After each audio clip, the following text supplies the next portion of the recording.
Vamos lá então, meus queridos, começar nossa aula de hoje, a aula 4, Introdução à API do Unity. Hoje nós vamos começar a ver a API do Unity, que é onde toda a mágica dentro do Unity acontece. O que é? Vamos começar falando primeiro sobre o que é uma API, que eu não sei se muitos de vocês sabem o que isso quer dizer. Mas uma API é um conjunto de rotinas e padrões de programação que serve tanto para serem acessados a partir de um aplicativo dentro do próprio computador ou de algum outra software ou uma plataforma na internet, como um serviço web. A gente faz a utilização da API através dos componentes e dos componentes já prontos que a gente vai utilizar no Unity, como o Game Object, Rigid Body, Transform, que são alguns componentes que nós vamos ver hoje. E a API do Unity está presente em tudo que a gente for utilizar dentro do Unity. Até nas nossas próprias classes, se a gente for fazer alguma coisa que mexa com as classes do Unity, nós vamos ter que utilizar a API deles. Um bom ponto, que é sempre bom vocês terem ao lado de vocês quando vocês estiverem programando para o Unity, é a documentação, que ela é separada em duas partes. Uma referência à API com a parte de script, dando exemplos de como utilizar os códigos deles, e outra parte que é o manual, uma parte que fala mais em alto nível, como utilizar os componentes, dicas de como utilizar. E a documentação está nesse site aqui. Mesmo. Vamos começar a ver então os componentes básicos, que eles são os componentes com os quais nós mais vamos mexer dentro do Unity. O componente mais básico de todos é o Game Object. O Game Object ele está presente em todos os objetos dentro do Unity. Seja uma lâmpada, seja um personagem, seja um terreno, todo objeto que tiver pertencendo à cena, ele vai ser um Game Object. Por isso que ele é um dos conceitos mais importantes dentro do Unity. Um Game Object, entretanto, por si só ele não tem utilidade, porque ele mesmo só serve para demarcar um nome, a tag, que é um grupamento de objetos, e a camada a qual o objeto pertence. Mas ele não tem outras utilidades, como fazer o personagem movimentar, criar um efeito de partícula e outros sistemas. Tudo isso vem através dos componentes que a gente vai acoplar nesse Game Object. E todos os Game Objects, eles sempre vão vir com um componente Transform, que eu vou falar mais pra frente o que é. Essa aqui é a telinha do inspetor na parte do Game Object, onde tem o nome do nosso objeto, a tag a qual ele pertence, o layer, que é a camada a qual ele pertence, se ele é estático ou não, que ficou um pouquinho cortado ali, e o nosso componente transform, que sempre vem junto. E caso a gente queira adicionar algum componente ao nosso Game Object, a gente pode apertar no botão Add Component, pesquisar na lista de componentes existentes e colocar. Ou caso a gente tenha algum script, a gente pode pegar o nosso script da parte dos assets e arrastar até essa parte aqui de Add Component. E para mostrar a parte da funcionalidade do Game Object, por si só ele não é nada. Mas se a gente adiciona um componente de luz ao Game Object, a gente pode fazer uma lanterna, por exemplo. Que não sei se vocês conseguem ver direito, mas aqui está o foco mais claro e a parte mais escura, que é o foco da lanterna. Ou a gente pode fazer um efeito de explosão com o sistema de partículas. Game Object, vamos falar de alguns atributos que ele tem. Aqui nós temos o Active Self, que determina se o Game Object está ativado ou não. Isso pode ser útil quando você tem que determinar em tempo real, através de scripts, se aquele objeto que você está utilizando vai estar ativado ou não. Que pode ser alguma plataforma que sobe ou desce, alguma porta que fecha, que fique fechada por um determinado tempo. Também tem um atributo de que se ele é estático. O atributo de se ele é estático determina que o objeto ele não pode se mover, por ele ser estático. Então não interessa se a gente tenta mexer ele por script ou dentro do próprio API, se ele for estático, ele não vai se mexer na própria cena. O layer é a camada a qual o objeto pertence, que eu vou falar daqui a pouco. Assim, é o atributo que determina em qual cena o objeto está atualmente, a gente pode utilizar isso aqui para modificar, para colocar diferentes objetos e diferentes cenas dentro do próprio script. Porque é possível carregar mais de uma cena ao mesmo tempo dentro do Unity. A tag a qual o Game Object pertence e o transform, que eu vou falar já já. E alguns procedimentos que o Game Object possui, que são os procedimentos de adicionar componente, pegar um componente e deixar ele ativo ou desativado. Esses são os componentes, esses são os procedimentos mais comuns que a gente vai utilizar. Deixa eu mostrar alguns exemplos para você agora, dentro do Unity mesmo. Vou abrir aqui. Esses exemplos que eu vou mostrar aqui, eu coloquei eles lá no Classroom para vocês poderem baixar e testarem dentro do Unity mesmo. Vou pegar esse aqui da lanterna aqui.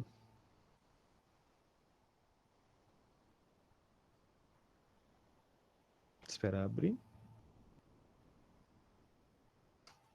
Aqui, por si só, se eu tirar o componente de luz aqui, por si só, o Game Object ele não vai fazer nada. Mas se eu adiciono componente de luz, ele pode atuar como uma lanterna. Ele pode atuar como um poste, por exemplo, uma lâmpada de luz. Ele pode atuar como um sol, iluminando, deixa eu baixar a intensidade, iluminando como se fosse um ponto no céu e mandando raios de iluminação daquele ponto a distância infinita para o nosso terreno. Vou pegar esse outro aqui que é mais com a parte de script. Que aqui, com esse script, a gente apertando espaço, a gente pode adicionar algum componente ao Game Object selecionado. Okay. Vê aqui, se eu apertar o espaço no teclado, eu adiciono um componente de partículas. Aqui, no caso, o componente de partículas vem essas partículas rosas aqui, porque elas não estão configuradas no próprio componente dele. Isso é feito, deixa eu mostrar o script aqui, através desse script, que é um script simples, onde a gente pega a entrada, se o usuário apertou o espaço, e nós, através do Game Object, nós pegamos a referência para o procedimento de adicionar componentes e adicionamos a classe de partícula, do sistema de partícula, que daí faz as partículas funcionarem, quando a gente aperta espaço. Também pode ter alguma coisa como ativar ou desativar um objeto. Vou pegar o script aqui também. Que quando a gente aperta espaço, se o objeto estiver ativado, ele desativa o objeto. E se ele estiver desativado, ele ativa o objeto. Só esperar. Apertando espaço, o objeto some. Espaço de novo. Não está voltando. Depois eu vejo isso. Mas, no caso aqui, apertando espaço, a gente pega se o objeto está ativado ou não. A gente inverte esse componente de ativação para dizer que agora ele deveria estar desativado. E a gente usa o procedimento de deixar ativado com um valor falso, que foi o que a gente pegou invertido, e deixamos o objeto como desativado. Vou voltar para cá. Falar agora sobre os layers e as tags que os objetos podem ter. As tags, elas servem para descrever um grupo de objetos. E todo Game Object, dentro do Unity, ele pertence a algum desses grupos de objetos, mesmo que seja os grupos untagged, que não possuem tag.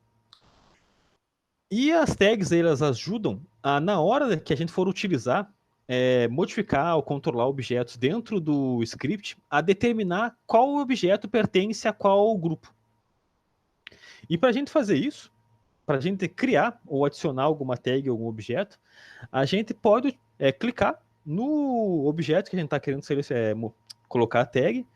Na parte de cima vai ter a parte de tags, clicar lá e selecionar a tag que a gente desejar. E a gente pode criar uma tag selecionando um objeto, como eu falei, ou indo na parte do menu, na opção editar, na opção das configurações do projeto, Project Settings, em Tags and Layers e na parte de Tags. Que daí aqui é a janela que vocês devem ver na parte de Tags. Clicando no maisinho ali, vocês podem adicionar as próprias tags. E agora sobre os layers. Eles determinam uma camada dentro do jogo. E as camadas elas podem ser utilizadas para determinar quais objetos vão interagir entre si, se eles vão estar escondidos de algum outro objeto ou não. E também para criar camadas especiais, onde interações devem acontecer somente dentro delas. Layers são muito utilizados para exibir alguma coisa na tela, ou deixar de exibir alguma coisa na tela, que seria esconder um objeto numa certa ação, de mostrar na câmera. Eles também podem ser muito utilizados para determinar se algum objeto pode ou não ser iluminado dentro do Unity. E para adicionar um layer, aqui era para ser um layer, a um objeto, é só clicar na parte de layer e adicionar o layer desejado. Layer também, não vi que estava escrito como tag. Ou você pode ir aqui, na mesma coisa do tags e layers, só que em vez de apertar em tags, apertar em layers. Deixa eu mostrar para vocês um exemplo de como utilizar os layers dentro do Unity. Que é aquela parte de como esconder objetos da câmera. Aqui, na parte da cena, vocês conseguem ver que tem 3 cubos. Só que cada cubo pertence a uma camada diferente. O cubo do meio, ele pertence à camada padrão, e os outros 2 cubos, eles pertencem à camada oculto, que foi eu que criei. E daí, utilizando essas 2 camadas para diferenciar os cubos, na câmera, aqui na parte de renderização, onde vai ser pegado os objetos para serem exibidos na tela, eu desativei a camada dos cubos ocultos. Então, na visão dessa câmera, os 2 cubos ocultos não existem. Somente esse aqui. Mas na cena, eles ainda existem. Falar agora sobre o sistema de input do Unity. O sistema de input, ele controla a entrada de dados dentro do Unity. Entrada de teclado, entrada de mouse, entrada de joystick, controle, pode ser entradas de realidade aumentada ou de realidade virtual também. E no próprio sistema de input, ele já possui algumas entradas pré-definidas para ajudar a gente quando a gente for fazer algum protótipo, a testar alguma coisa, a gente não precisar sempre começar isso do zero. E para a gente acessar o controle de input, a gente vai no Edit, na opção no menu de Edit, Project Settings e o Input Manager. Daí deve ser essa tela aqui, ó, que vocês devem ver quando vocês abrem essa parte do Input Manager. Que daí as entradas são controladas por axes, que são eixos que a gente cria ou que já são pré-definidos pelo Unity, que o sistema de input vai considerar. É possível a gente aumentar os eixos que o input vai considerar, aumentando a quantidade de entradas aqui. E cada um desses eixos aqui possui um nome e os botões os quais eles vão considerar como entrada. No caso aqui, do eixo horizontal, ele vai considerar o botão de setinha esquerda e setinha direita do teclado, sendo setinha esquerda para negativo e setinha direita para positivo, ou o botão A e o botão D do teclado, para definir como esquerda e direita.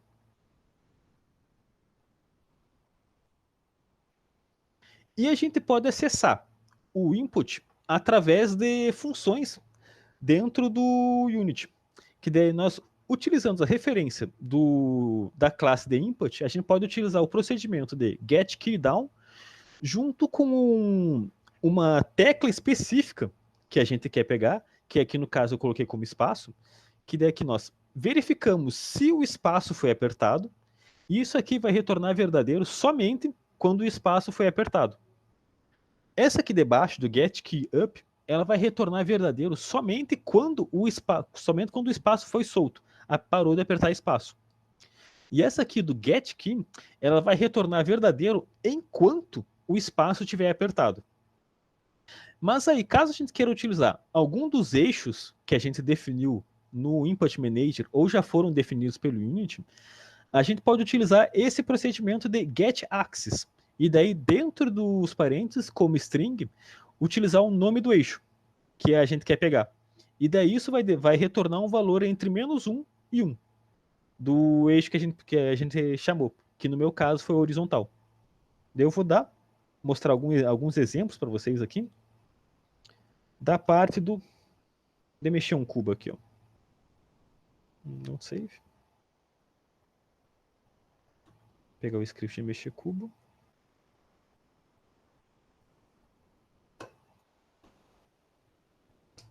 Aqui, pegando o input do eixo horizontal e do eixo vertical e armazenando esses dois valores dentro de duas variáveis, eu posso fazer operações com eles. Que no caso, nesse exemplo aqui, é para mexer o cubinho.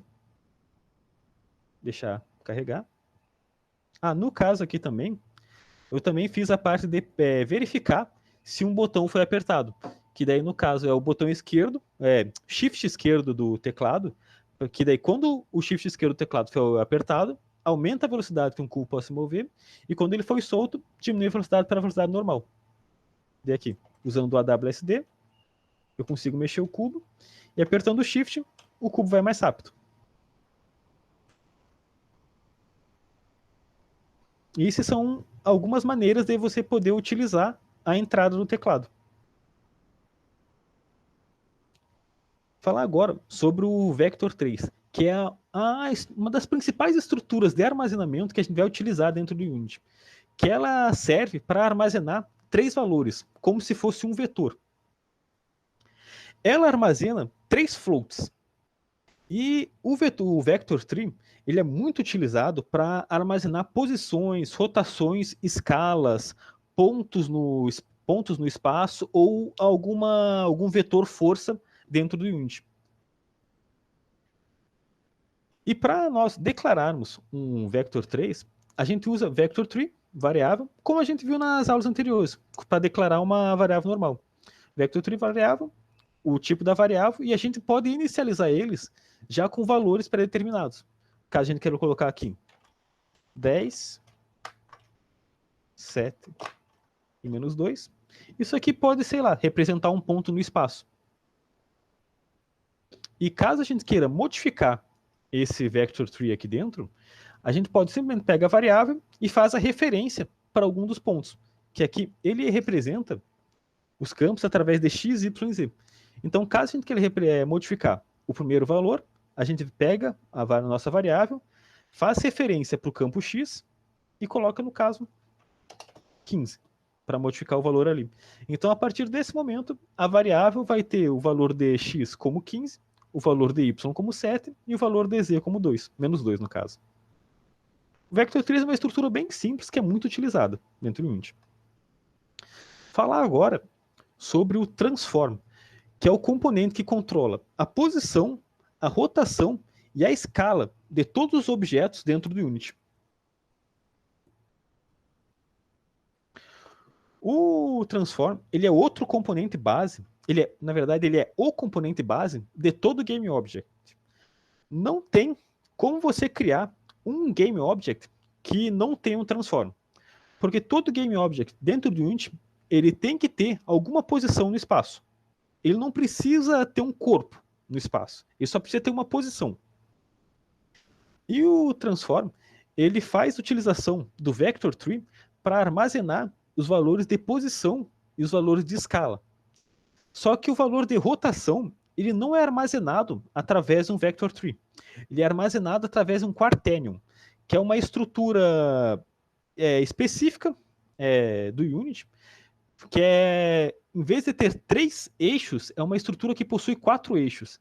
E isso é utilizado para evitar o gimbal lock, que é um problema que quando se utiliza 3 eixos para fazer o armazenamento de rotação, e todos esses eixos acabam se encontrando da mesma maneira. E isso acaba fazendo com que a gente perca um dos eixos de movimentação.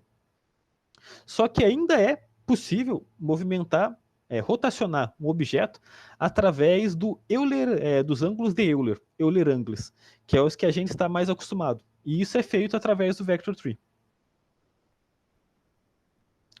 E a gente pode acessar o Transform através dos procedimentos ou dos seus atributos. Que daí, o diz, que daí no caso nós estamos pegando esse Transform do objeto atualmente, do objeto atual que possui script, pegando a posição dele, ou pegando a rotação dele. E a gente pode utilizar procedimentos para transladar o objeto, ou seja, mexer o objeto para tal posição, ou rotacionar o objeto, que daí dado um ponto no espaço de referência e o eixo que deve ser rotacionado, a quantidade de ângulos que o objeto deve rotacionar. A gente pode mexer também no transform dentro do próprio editor, utilizando a toolbar de translação, rotação e de escala. Ou a gente pode fazer isso através do código utilizando as funções anteriores. Vamos dar uns exemplos aqui agora de como utilizar o transform. Pegando esse mesmo exemplo do cubinho que mexe, aqui, quando a gente aperta para andar para a esquerda ou para a direita, tem aqui a parte onde a gente pega a posição desse cubo agora e nós modificamos a posição dele, adicionando um vetor trace right, que isso aqui é uma estrutura pré-definida de vector tree já, que quer dizer ponto right. Isso aqui seria 1, 0 e 0. Seria uma estrutura pré-definida com esse valor aqui já, indicando que seria a direita, vezes a nossa entrada, que daí, como nós estamos pegando a entrada, e se ele pegou um valor positivo, que seria para a direita, ou um valor negativo para a esquerda, nós multiplicamos aqui, vezes a estrutura de tempo, que é só para não fazer o objeto voar pelo espaço, e a nossa velocidade, que é para fazer ele andar rápido ou devagar. E daí, com isso aqui, dá para transladar o objeto, o cubinho aqui no caso. E daí, com isso, dá para fazer a movimentação do cubo, que a gente pega a posição atual e adiciona ou subtrai os valores desejados, modificando diretamente a posição do cubo no espaço que ele está. Também a gente pode rotacionar o cubo. Que daí, nesse script de rotacionar o cubo, deixa eu mexer aqui.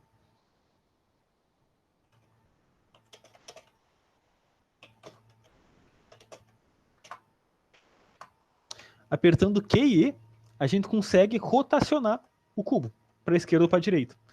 E daí, nesse script aqui, cadê? Rotacionar o cubo. Utilizando aquele negócio do input para verificar se vai para a esquerda ou vai para a direita, pegando as teclas que eu descrevi aqui, eu posso utilizar o procedimento para rotacionar ao redor da posição que o cubo atual está, que é a posição de referência, e o eixo que ele tem que rotacionar, que no caso é o eixo Y. E daí aqui a gente rotaciona 30 graus por segundo para a esquerda ou 30 graus por segundo para a direita, dependendo do botão que a gente aperta. E daí ele rotaciona aqui.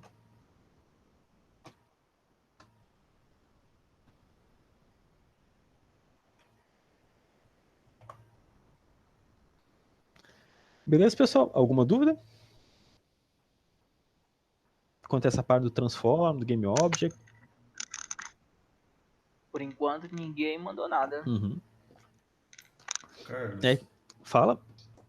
tem alguma diferença quando você mostrou aquele get key em, tipo, tem um get key up e o get key down e só um get key. Tem alguma diferença entre esses dois em usar esses? Entre os três, no caso, né? É porque, tipo, o get down é no caso que eu estivesse apertando o botão para baixo e o up é como se eu estivesse não apertando mais. Aí tem um outro que é o get key. Eu não entendi a diferença desse get key pro up e o down. Então, os dois que você falou do get key down e get key up, você falou certo. Só que, ó, o get key down ele só retorna verdadeiro no momento que você apertou. Então, mesmo que você segure, digamos, espaço, só no momento que ele identificou que você apertou espaço, é que ele vai retornar verdadeiro. Mas o getKey, ele vai retornar verdadeiro enquanto você estiver apertando o espaço. Essa é a principal diferença do getKey padrão para os outros getKey, o getKey down e o getKey up. Entendi. Valeu. Beleza? Beleza. Uhum. Eu acho que eu tinha ouvido alguma coisa no chat do Meet. Ah, foi só o Guilherme. Beleza.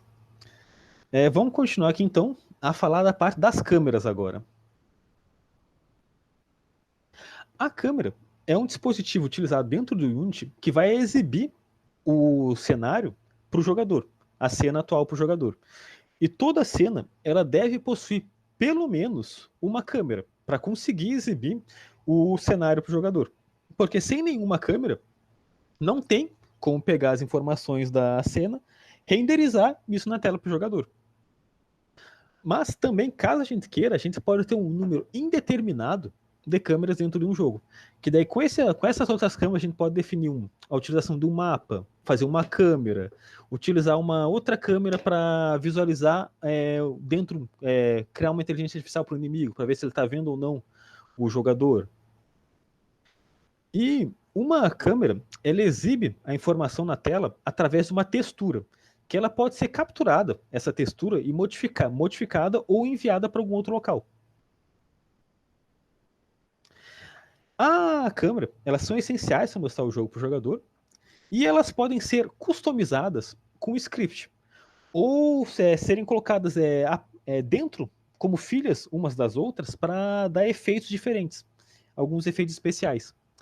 E alguns exemplos de utilização de câmera, como jogos de puzzle, que geralmente possuem câmeras fixas, geralmente acima da área do jogo. Ou jogos de FPS, onde a câmera aparenta estar na cabeça do jogador. Ou jogos de corrida, onde a câmera está atrás do carro do jogador e vai seguindo esse carrinho. E as câmeras, elas... E o campo de visão de uma câmera, ela é dada pelo seu tronco de visão, que o pessoal que já deve ter feito computação gráfica deve ter visto isso como clipping pane, talvez.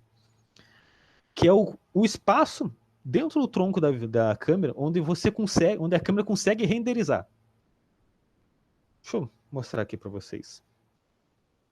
Da câmera. Essas linhas que a câmera exibe aqui é o tronco de visão da câmera, onde tem o ponto mais próximo e o ponto mais distante de renderização.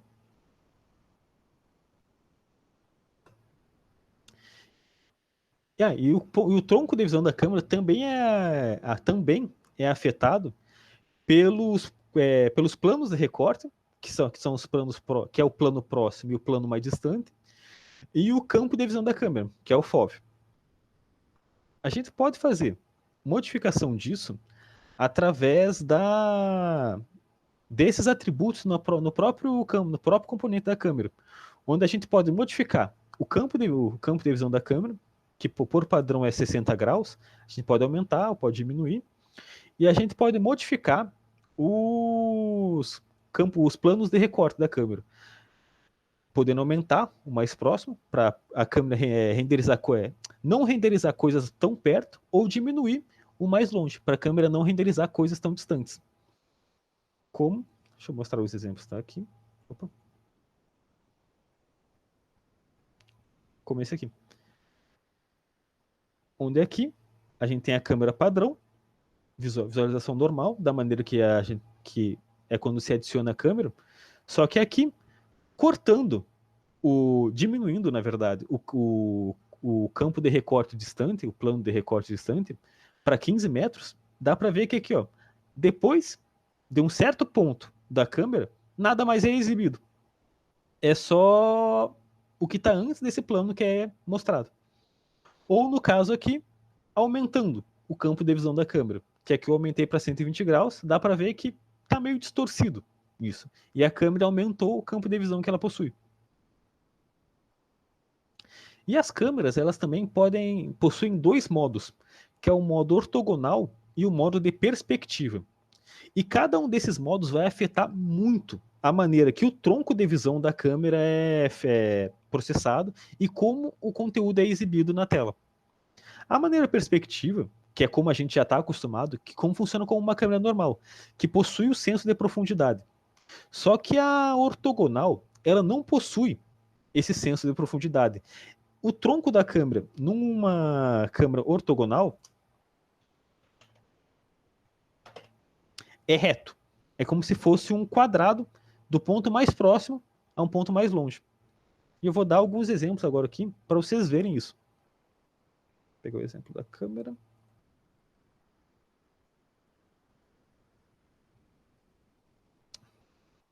Aqui, da câmera perspectiva.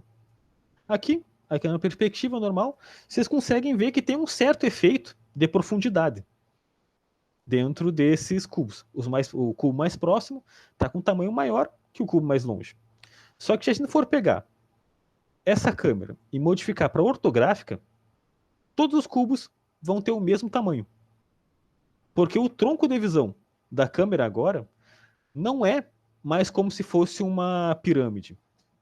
Ele agora é um retângulo partindo do início da câmera até o final, sem nenhum desvio de distância, sem senso de profundidade nisso. E agora, sobre uns efeitos da câmera, que eu falei sobre pegar a textura da câmera, a gente poderia fazer um exemplo de uma câmera CCTV, que pegando a textura que uma das câmeras processa, a gente pode pegar essa textura e colocar em algum outro objeto, que no caso seria esse telão aqui que eu coloquei. Deixa eu carregar para mostrar para vocês. Que é aqui. O cubinho, ele se move, e daí nós temos o que a câmera está vendo. Essa outra câmera é essa câmera aqui. Que daí pegando o que essa câmera consegue ver, pega a textura que ela processa. Deixa eu pegar o script aqui e mostrar para vocês.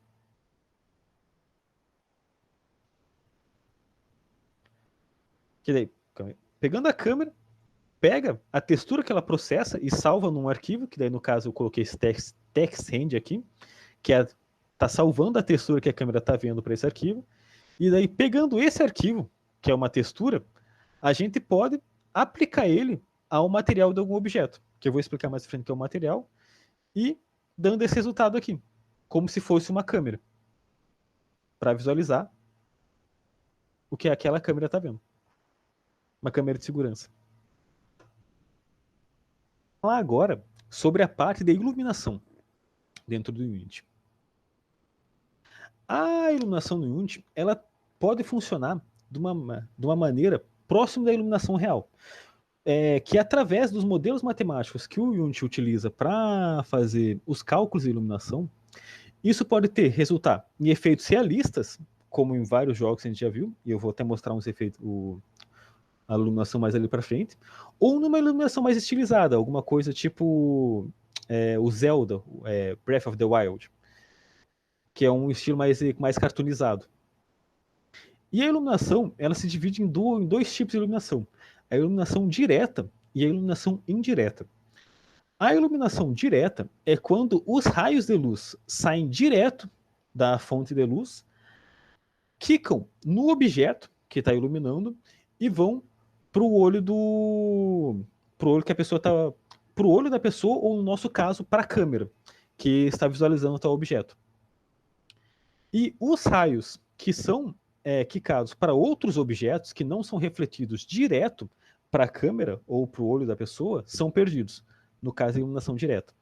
Um exemplo de iluminação direta é isso aqui, onde tem a cena, mas somente o local, que é diretamente iluminado pela luz, é visível. Todo o resto é escurecido. E nós temos também um modelo de iluminação indireta, que a luz sai, os raios de luz saem da fonte de luz, podem quicar quantas vezes for necessário até chegar no olho da pessoa. E com isso, os raios que quicam para outras posições não são perdidos. Como dá para ver aqui, o raio quicou aqui e foi no olho. Que daí o exemplo disso seria essa mesma cena, que é a mesma cena anterior, só que agora utilizando a iluminação indireta, que também é chamada de iluminação global, onde pegando os raios que não foram iluminar, que não foram diretamente para a câmera, você faz o processamento deles, geralmente 3 kicks, e vê se eles tocaram na câmera. E a partir disso você consegue ver a iluminação global, a cor da iluminação global. E a iluminação ela pode ser processada em tempo real ou pré-processada dentro do Unity.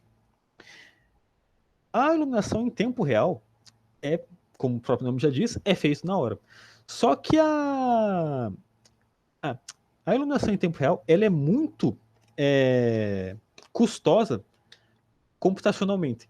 Porque como tem que fazer o cálculo da iluminação dos raios de luz a cada frame processado, isso acaba gastando muito processamento, muito poder gráfico da placa de vídeo. Só que esse é um modelo muito bom para ser utilizado quando há muitas luzes no ambiente que você está desenvolvendo que vão acabar se mexendo muito. Luzes que não são estáticas, não são fixas. Mas quando se tem muitas luzes fixas, a gente faz a utilização da iluminação pré-processada, que daí os cálculos são feitos fora do jogo, são feitos dentro do próprio editor. E a criação e como os cálculos são feitos fora do editor, há a criação de uma textura de iluminação para os objetos da cena, determinando quanto é o grau de iluminação que cada objeto deve ter, para isso não precisar ser feito na hora. E isso aí, como falei antes, é prático quando há muitas luzes que não se mexem, não são dinâmicas, são estáticas. Só que a iluminação pré-processada, ela é computacionalmente pesada durante o processamento. Acaba pedindo muito do seu computador enquanto você está processando, só que daí durante a fase do jogo, por você não ter que processar os cálculos matemáticos para calcular os kicks das luzes, acaba deixando leve durante o jogo.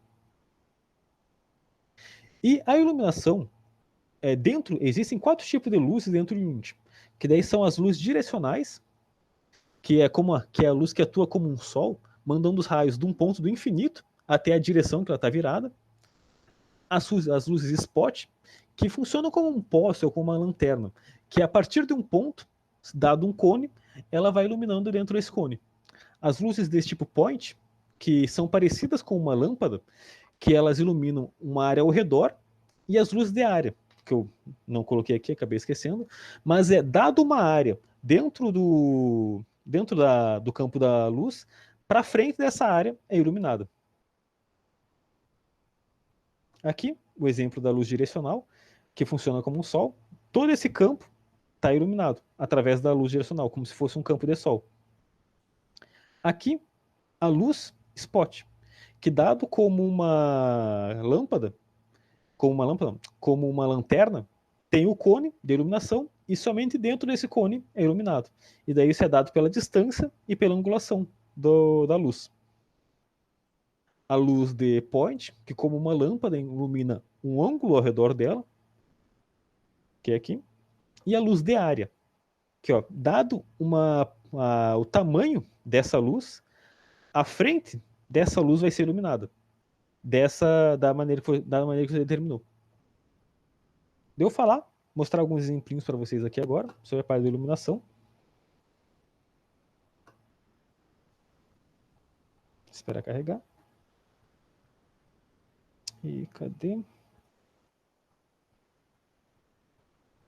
Pegando essa luz aqui. Aqui, a luz direcional, ela está atuando como se fosse um sol, vindo lá do infinito e batendo nos campos aqui de luz e fazendo essa iluminação. Mas a gente pode ter a luz point para funcionar como uma lâmpada. Deixa eu aumentar aqui a iluminação. Para funcionar como uma lâmpada, daí a distância dessa lâmpada que seria 10 metros, o máximo que ela pode iluminar, podendo aumentar, podendo diminuir, mas dentro dessa área que ela ilumina. Ou a spot, que funciona como uma lanterna. Deixa eu aumentar aqui. Que daí dentro dessa área que está passando, pode aumentar, pode diminuir, é que vai ser iluminado. Alguma dúvida quanto a essa parte da iluminação, pessoal? Carlos, mais uma. Uhum.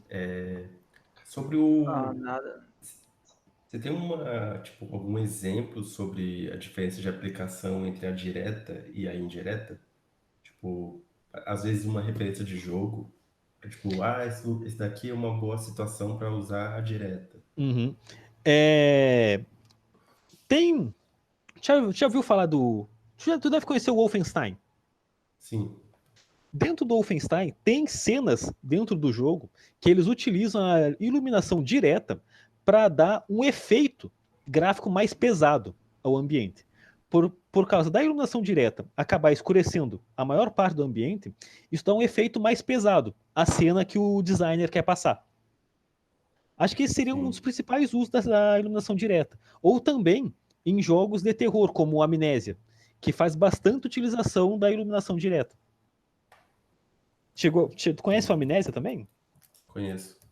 Que ele também faz bastante utilização da iluminação direta. Ou, se for utilizar, ele também faz utilização da iluminação indireta, só que com a iluminação global diminuída. Em vez de você colocar para a intensidade do kick ser, por exemplo, o valor 1, que ser o valor padrão, o Amnésia, para dar o tom mais escurecido ao jogo, coloca 0.2, 0.3, diminuindo o efeito de iluminação global. Entendi. Beleza? E tem condições, eu não sei se teria a ver com isso. Tem alguns jogos que, por exemplo, você vê, assim, antes de você entrar no ambiente, você vê que ele tá escuro, como se fosse uma iluminação direta. Aí quando você entra, ele meio que vai esclarecendo, como que sua pupila dilatasse, uma coisa assim. Uhum. Aí acho que nesse caso ele usaria os dois, né? Isso é a utilização de shaders. Que daí você tem você tem por padrão a iluminação global, que é a iluminação indireta, só que daí para dar esse efeito, você utiliza shaders, que eu vou falar mais para frente, que daí com o efeito especial é, de onde você vai entrar numa casa, você não consegue ver dentro da casa estando fora. Que daí o jogo ele sabe que você está fora da casa. Então, utilizando o shader por padrão, ele não vai iluminar dentro da casa. Ele vai utilizar a iluminação global fora do ambiente da casa, mas dentro do ambiente da casa ele vai usar a iluminação direta. Até você entrar dentro do ambiente da casa e daí ele fazer uma interpolação entre os valores para dar o efeito que nem você falou, da sua pupila se acostumando. Que daí você começa a conseguir ver dentro da casa através da iluminação global. Entendi. Beleza? Entendi. Valeu. Alguma outra pergunta?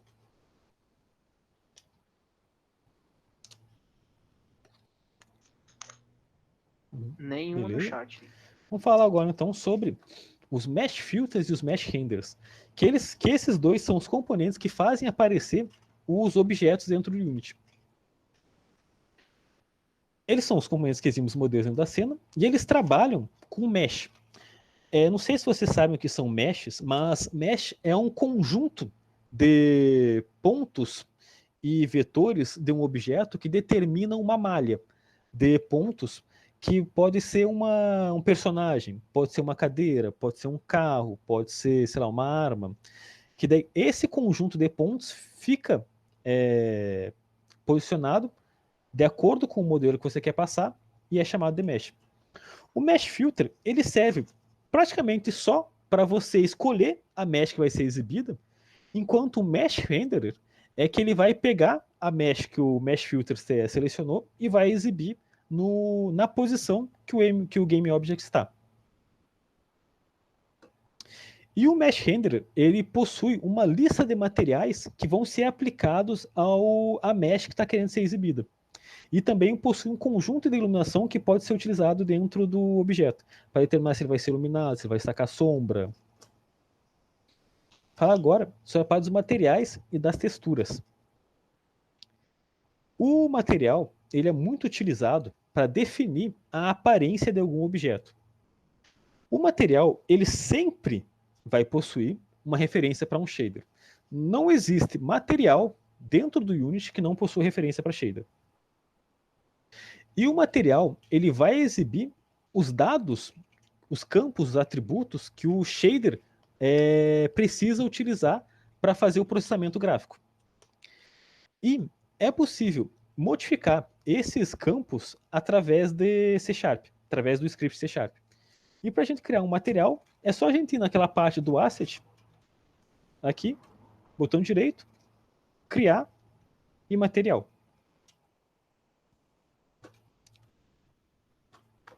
Os materiais, todos os parâmetros que eles exibem no inspetor são modificáveis por script.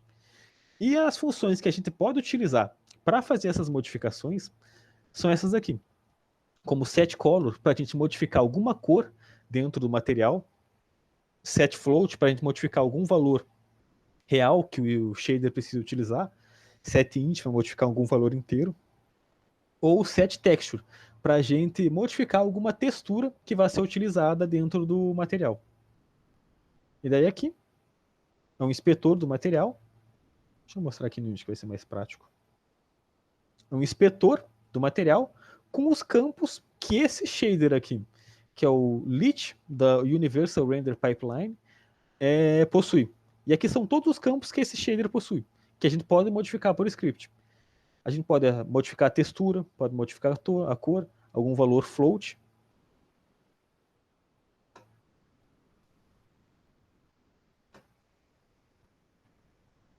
E para aí a gente também pode modificar qual shader o material está utilizando, através daqui. Clicando aqui em cima, vai aparecer uma lista de shaders que você pode utilizar. No meu caso, essa aqui da Universal Render Pipeline, e o Lit. Que esse shader Lit, ele faz utilização da iluminação. Se eu fosse usar o OneLit, que não faz utilização da iluminação, seria sempre essa cor. Vou voltar para o Lit. Daí falar agora um pouquinho sobre as texturas de um objeto. Que a textura é uma imagem que é aplicada sobre uma mesh, através do material. Que é a textura que vai dar todo o detalhe que um objeto possui. Vai dar, pegando um carro, por exemplo, vai dar logotipo, vai dar textura de banco, vai dar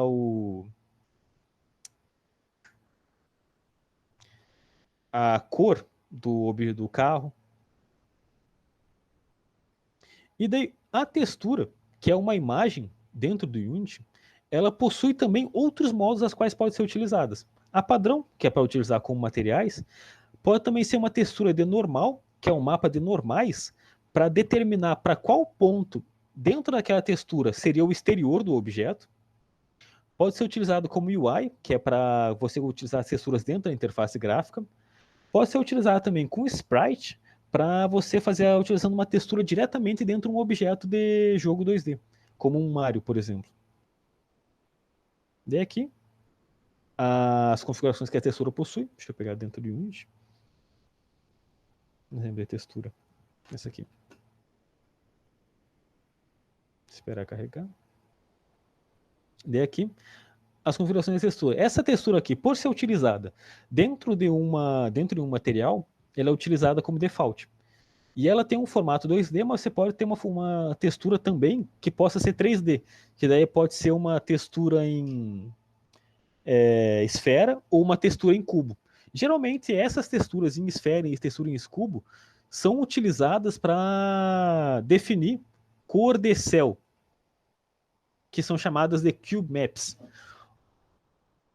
E aqui outras informações para determinar se ela é de cor, se ela vai ter o alfa de RGBA, se o alfa dela vai ser transparente ou não, o tipo de wrap da textura, se quando ela termina recomeça direto ou não, o modo de filtragem bilinear, trilinear, e a maneira que a textura é compactada dentro do Unity, o máximo de tamanho dela e os algoritmos utilizados.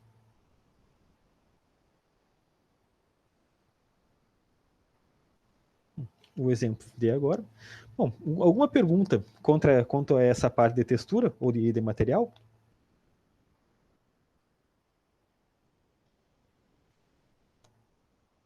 Nada no chat. Não é bom. Estão aprendendo muito bem, então. Vou continuar aqui, então, na parte de shaders agora. Falar rapidinho sobre shaders. que eles são os scripts que vão dar cor para o que a gente vê na cena. Que eles vão calcular a intensidade de cor de cada pixel na cena. A gente, nesse curso introdutório, nós não vamos mexer com shaders. A gente vai utilizar os shaders já prontos que o Unity dá pra gente. Porque shaders são uma coisa extremamente complicada de fazer. E porque eles são scripts que contêm modelos matemáticos utilizados para calcular a cor de cada pixel na tela. E e através desses cálculos, eles podem utilizar a entrada de luz, posição do objeto no espaço, a configuração do material e outros parâmetros que a gente pode determinar. E um exemplo de shader, que é bem básico, seria o da esfera. Que é aqui, essa esfera a gente consegue ver muito bem onde os vértices dela se encontram. Que aqui seria o flat shader, que é o shader de superfície plana, que não faz nenhum arredondamento, nenhum smoothing no objeto que ele está tentando mudar.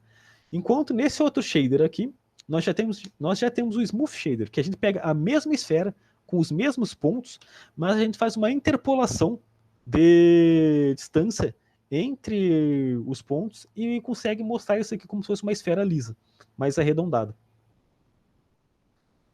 E caso vocês queiram mexer um pouquinho com o shader, é possível criar eles através a gente pode mexer com shaders através de grafos, que pegando isso aqui, Assets, Create, Shader aqui em cima, e os mais básicos são esse aqui, os Unlit Graphs.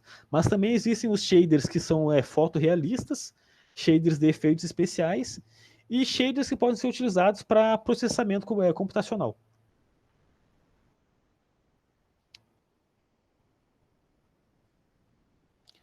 Vamos falar agora sobre os componentes físicos do Unity, que são os Rigid Bodies. O Rigid Body, ele permite um Game Object dentro do Unity ser controlado pela engine física da Unity.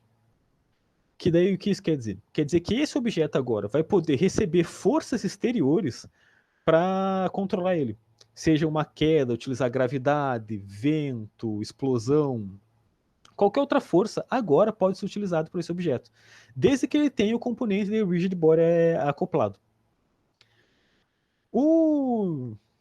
Pode ser gravidade, forças e pode ter colisões entre objetos. E para adicionar o Rigid Body um Game Object, componentes, a parte de física e Rigid Body. Daqui os componentes do Rigid Body, o componente do Rigid Body e os atributos que ele possui. Ele tem um atributo de massa que determina quanto esse objeto vai pesar. Isso vai ser utilizado em cálculos de adição de força a esse objeto. Se o objeto for muito pesado e a força for pouca, o objeto não vai se mover. Se o objeto for muito leve e a força for muito grande, o objeto vai sair voando por aí. O drag, que determina a resistência que o ar faz sobre esse objeto, que enquanto o objeto estiver movendo, o drag vai afetar a força que está sendo aplicada sobre esse Game Object. E o Angular Drag é sobre a rotação, que enquanto o objeto estiver rotacionando, o Angular Drag vai afetar a rotação do objeto, a força de rotação. E isso pode ser determinado através das variáveis, dos valores aplicados a eles. 0 é sem nenhuma resistência. Ou seja, se você colocar para o objeto ter uma força para ele andar para frente e você não ter nenhum Angular Drag, ele vai continuar indo para frente para sempre. Sempre naquela força que você aplicou. E o Angular Drag, e o Infinity, no caso, que você pode escrever ali Infinity, quer dizer que o objeto ele vai frear imediatamente após receber a força. Porque a resistência do ar vai ser tão grande com ele, mas tão grande que não vai deixar ele mexer. Também podemos determinar se um objeto vai usar a gravidade ou não, através dessa checkbox, se ele vai ser kinemático ou não, que isso quer dizer que um objeto que quando ele é kinemático, mesmo ele tendo o componente do Rigid Body, ele não vai ser controlado pela engine física do Unity. Se ele estiver com o kinematic marcado, ele não vai ser controlado pela engine física. E vai poder se mexer somente se você mexer diretamente no componente de transform dele. Também tem um modo de interpolação do objeto, que seria como o objeto é mostrado indo de um ponto ao outro entre os frames. Geralmente você só vai mexer nisso aqui se o objeto que você estiver manipulando ele começar a flicar, vamos assim dizer, na tela. A não ter uma movimentação suave. O modo de detecção de colisão, que pode ser utilizado para detectar entre dois objetos, detectar a colisão entre dois objetos, e os constraints, que daí você pode falar que o objeto não pode mexer tais posições ou tais rotações. E mexer um objeto através de forças é diferente de mexer um objeto diretamente através do transform dele. A maior diferença entre mexer um objeto entre o Transform e o Rigid Body é que quando a gente vai mexer o objeto através do Rigid Body, nós vamos utilizar vetores de força para fazer isso. E a outra grande diferença também é que quando a gente faz a utilização dos vetores de força, assim que nós pararmos de mexer no vetor de força, o objeto ainda vai andar, porque ele tem uma força aplicada sobre ele. Enquanto se a gente parasse de mexer no Transform, ele pararia de mexer naquele mesmo momento. E, normalmente, não se manipula o Rigid Body e o Transform ao mesmo tempo. Geralmente se manipula somente um ou somente o outro. A gente pode adicionar forças ao Rigid Body utilizando essas duas funções, esses dois procedimentos do Rigid Body. A DD Force, com o vetor da força que a gente quer, onde já dentro desse vetor vai ter a força que nós vamos aplicar, e o Torque, que é para rotacionar o objeto. Também, da mesma maneira que o vetor da força, já com o eixo que nós vamos rotacionar e a força que nós vamos rotacionar esse eixo. Vou dar uns exemplos agora sobre os Rigid Body. Deixa eu salvar. Que aqui no caso, eu vou mexer nesse cubinho que está aqui na cena, utilizando o Transform mesmo, essa parte. É só para mostrar, mexendo no cubinho mesmo. Só que quando ele chegar num daqueles cubos que está em volta da área dele, esperar carregar aqui. Quando ele chegar num desses cubos que está em volta da área dele, esse objeto, que é o jogador, vai sofrer uma adição de força para cima, um impulso para cima. Chegando ali, mexo para cima, ele sofre impulso de força. Deixa eu adicionar isso aqui para 200. Ou no caso, ou apertando espaço também, que daí eu faço força para cima do objeto, e como ele está utilizando a gravidade, ele volta.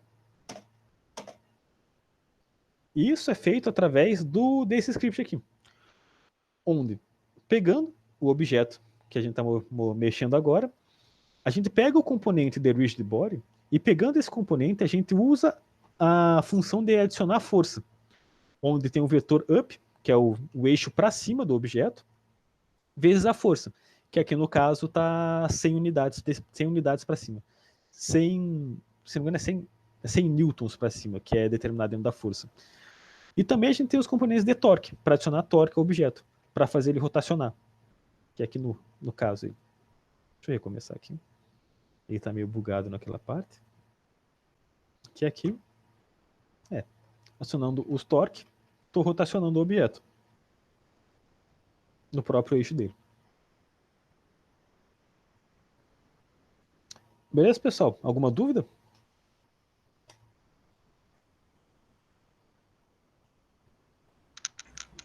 Nada no chat. Aquele impulso de força que o objeto leva vai mudar ou ele vai sempre ser igual? Tipo, a direção que ele cai, ele... Então, isso é verdade. Ó, isso que você falou é uma coisa interessante. A engine física do Unity, ela é não determinística. O que isso quer dizer? Que você pode ter esse objeto aqui, ó, o nosso cubinho, e eu posso adicionar a força para ele subir 100 metros para cima. E quando ele cair, ele pode não cair no mesmo lugar de novo. Vamos pegar o exemplo desse cubo aqui, ó, que quando a gente bate nele, a gente sobe. Sobe, foi para cá. Se a gente fazer isso de novo, recomeçar, deixa eu recomeçar, e a gente for bater naquele mesmo cubo, com a mesma velocidade, a mesma intensidade, pode ser que o resultado não seja o mesmo. Porque a maneira que a engine física do Unity ela calcula as coisas não é determinística. Ou seja, os resultados para as mesmas ações nem sempre vão ser os mesmos. Mas, tipo assim, num jogo, seria importante, tipo, o resultado ser igual, né? Aí tem como você fazer isso de alguma maneira? Cara, depende muito do tipo de jogo que você quer fazer. A maioria dos jogos não vai ter problema em utilizar uma engine não determinística para física, como o próprio Unity. Mas se você quiser fazer alguma coisa determinística, aí você precisa criar o seu próprio sistema de física. Porque o Unity, por si só, ele não tem a opção de criar uma física determinística. Ele só tem essa física não determinística que ele possui, que ele deixa a gente mexer. Beleza? Beleza. Uhum. Alguma outra dúvida, pessoal?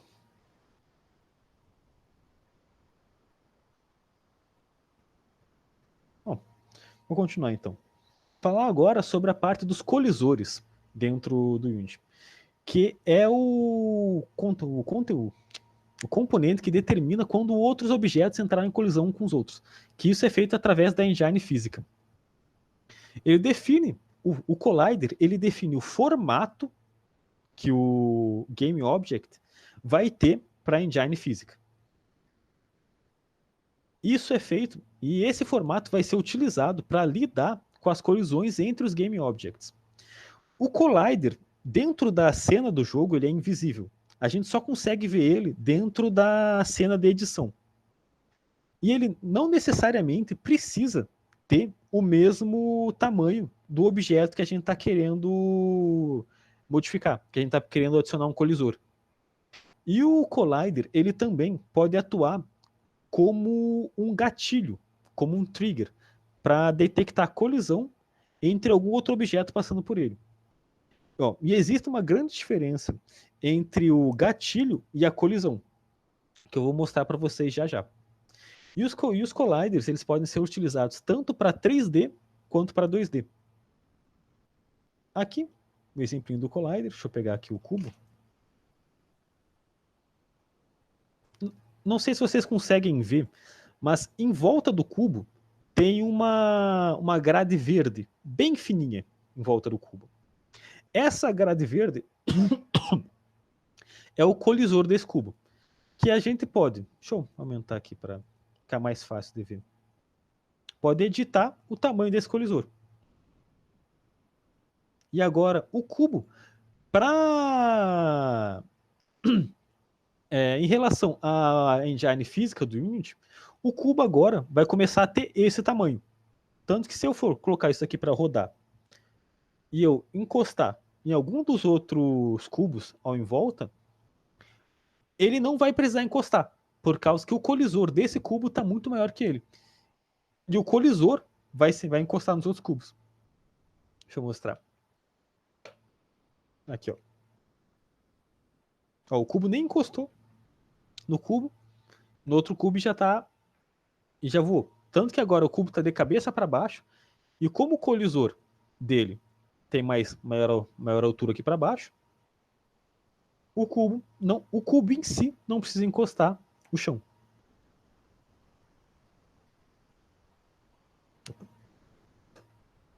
Ah, verdade. Daí aqui tem os atributos que a gente pode utilizar para controlar esse colisor. Ele pode ser um trigger ou não, pode ser um gatilho ou não. O que isso quer dizer? Que quando um objeto é um gatilho, ele não vai entrar em colisão com outro objeto.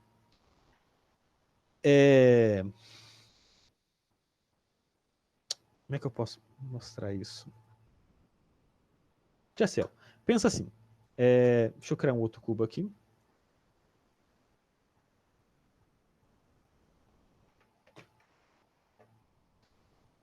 Resetar a posição dele. Ó, esse outro cubo, ele também, vou colocar um rigid body, vai ser controlado pelo motor físico do Unity.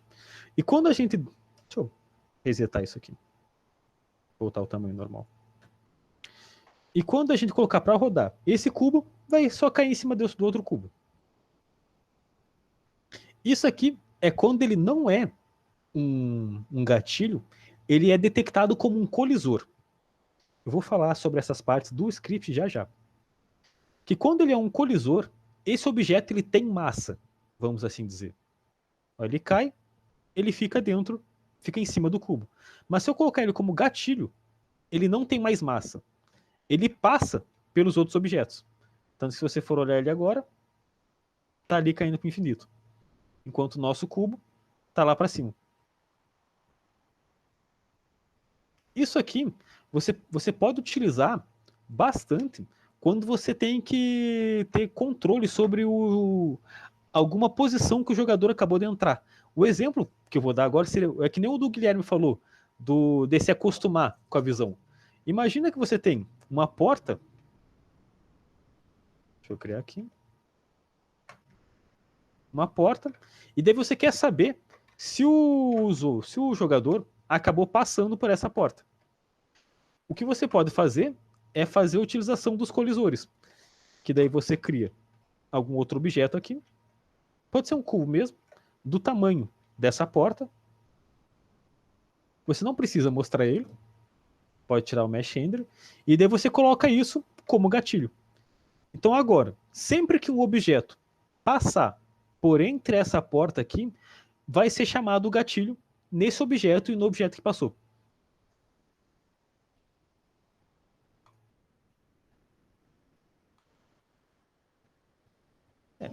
Falei já das características. Daí agora aqui a parte do script do colisor, do Collider. Ele pode gerar automaticamente 6 chamadas de função dentro da classe que a gente está controlando. Que essas chamadas são divididas em duas. Em de colisão, quando um objeto que tem massa colide com outro objeto que tem massa, ou de gatilho, quando um objeto que tem massa passa por um objeto que não tem massa, por um objeto que é simplesmente gatilho. E cada uma dessas é dividida em 3 classificações.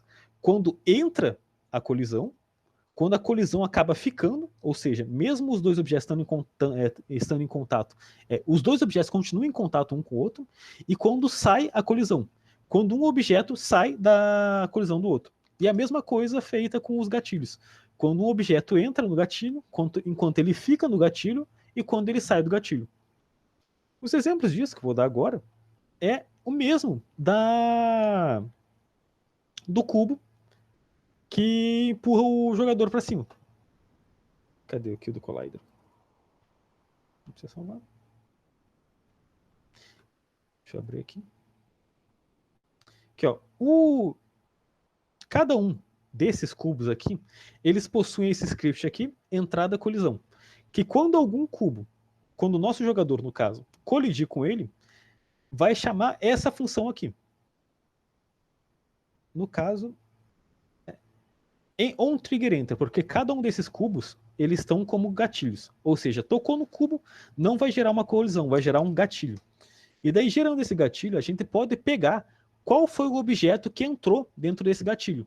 Que daí, no caso, faz através do colisor que entrou em contato, que a gente recebe como parâmetro, que é esse collider otter. E daí, nesse caso, a gente só coloca, pega esse colisor, o otter, pega a referência, o rigid body desse outro objeto, e no caso aqui, eu coloquei para colocar uma força para ele voar para cima. Deixa eu mostrar para vocês. Utilizando os mesmos scripts de movimentação do negócio anterior, e só colocando esse aqui de entrada de colisão.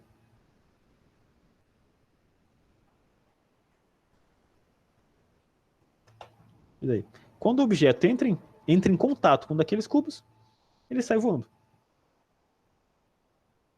Sempre que ele entra em contato. Beleza, pessoal? O que eu queria passar hoje era isso. Eram esses conceitos, os conceitos mais básicos. Semana que vem eu vou mostrar para vocês as partes mais sobre a parte da física do Unity. Vou mostrar sobre os componentes 2D, a interface gráfica do Unity, como fazer interface gráfica, e sobre efeitos especiais. Um pouquinho sobre isso. Beleza, pessoal? Agradeço a todos vocês virem aqui.